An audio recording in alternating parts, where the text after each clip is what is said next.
Hey y'all, my name's Evan Thorpe.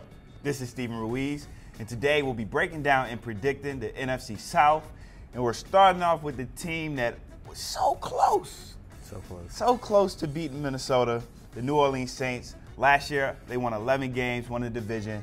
This year, Vegas has them at 9.5. Do you think Vegas reaches that 10 mark wins for the season, or do you think they're going to fall under? I'm going to have to go over. Just on paper, it's the same team, maybe a little bit better. The young players get better. The only thing that could maybe possibly derail this season, besides injuries, of course, which is true for any team, is we don't know how they're going to come back from having their souls ripped out of them in Minnesota. We saw the Falcons kind of get off to maybe a little bit of a slow start after what they did, 28-3. Always want to bring that up. So as long as they're mentally right, this team should win 11 games. All right, so next we have the Superman himself, Cam Newton, and the Carolina Panthers. Last year, they won 11 games as well. I kind of like Carolina, but how do you feel on Carolina winning 9 games next year? It's tough, and this is a team that is usually good one year, bad the next year, good the next year. And last year they were good, so you kind of expect them to be bad this year, but just not even based on that. This team isn't, I don't think it's better than it was last year. I know a lot of people are excited about their offseason. They're saying Cam's got more weapons than he's ever had, but who are these weapons? You're talking about Torrey Smith, who hasn't really been an impact player since Baltimore. So it could once again be Cam against the world. All right, so next up we have the Atlanta Falcons, who, have the weapons to be one of the best offenses in the NFL, but I'm pretty sure you think it's a reason they're not that good. Unfortunately, you need a coach to get the most out of those players, and I don't think the Falcons have that coach, just based on what we saw last year out of Steve Sarkisian. Do you have any confidence in him getting the most out of that team? No, but they do have to play both sides of the field, and last year they won 10 games. Vegas has them at 9 games along with the Panthers. Can you see Atlanta Falcons getting over unlike the Panthers? Yeah, I think they can get to 10 wins. I have faith in Dan Quinn. I know he hasn't necessarily earned it, but 2 years ago he had that defense playing at a high level going into the playoffs.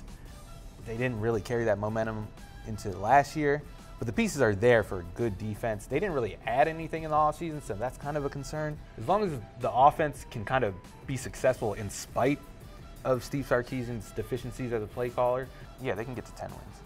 All right, last we have the Tampa Bay Buccaneers. This team was the sleeper team last year. They only won 5 games, so they were the ones sleep. Vegas has them at 6.5 games. Do you think they can at least get to 6 wins? I mean, we have 3 games without Jameis. Can this team do anything after that first 3 games? I think it all depends on Jameis. If he can be what we thought he was going to be when he got drafted, and he has to stay healthy. He's already missing the 3 games. He got injured last year, and Ryan Fitzpatrick had to play a lot.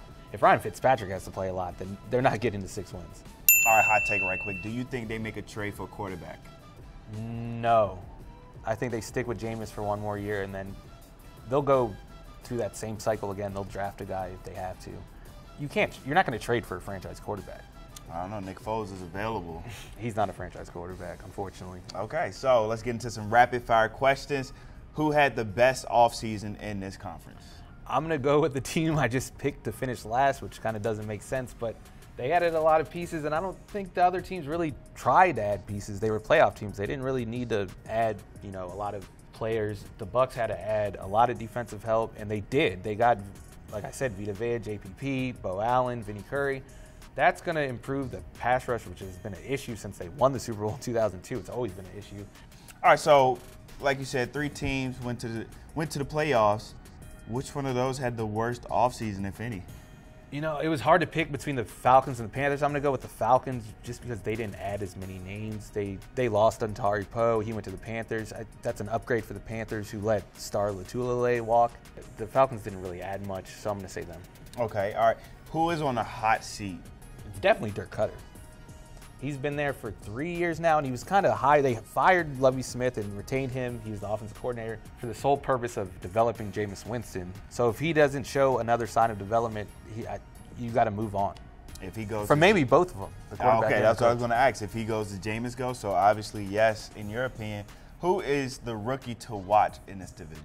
I'm going to say DJ Moore, just because if the Panthers are going to be a dynamic offense. They need that #1 receiver who can make plays downfield. They drafted DJ Moore in hopes that he'll be that guy. If he's not, we're going to see this passing game struggle again. If he is, maybe we see that 2015 offense. Biggest X factor going into this division? I'm going to say how Julio Jones handles returning to the team. Is he going to be motivated? Not getting he got his salary adjusted, but he didn't get that long-term extension that he's looking for.